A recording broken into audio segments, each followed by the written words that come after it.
Hey guys, magandang hapon sa inyong lahat. So, makita nyo sa likod. Diba, yung pataas na yan sa likod ko. Sa pinakang dulo nun, dun ako nagsimula. So, lalakarin ko to. Kasi may bibilin ako. Medyo malayo. Tingnan nyo.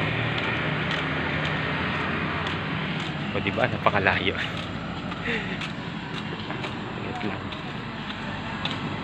Wala kasing ano dito eh. Wala kasing masasakyan doon sa amin.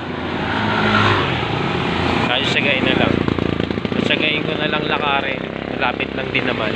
Tsaka mas maganda yung ganitong hapon at tsaka umaga yung maglalakad ka. Minus sa gastusin, pamasahe, tapos ano pa. Bukod sa minus sa pamasahe, ayan, exercise din para pampalakas ng buhok. Uy, first time kayo nakakita ng vlogger.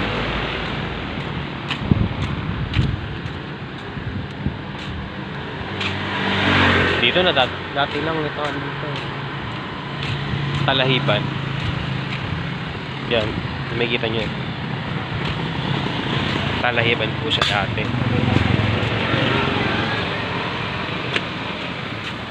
Ilang oras na ba?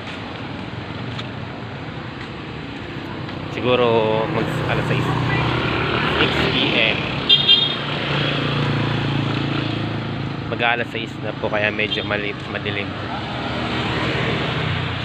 Para ako nitong ano, parang buong ako nito. O, dididmahin ko.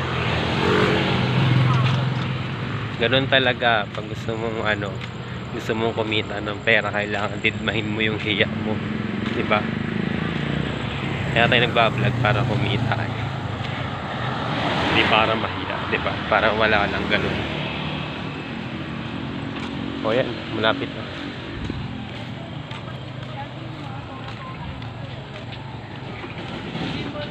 Kamusta nga pala yung ano, yung mga kababayan ko dyan sa Gumaga? Sino-sino ba kayo? Oh, ano ba yun? Bakit medyo malabo yung ating cam? Ayan, nasa finish line na ako. Diba?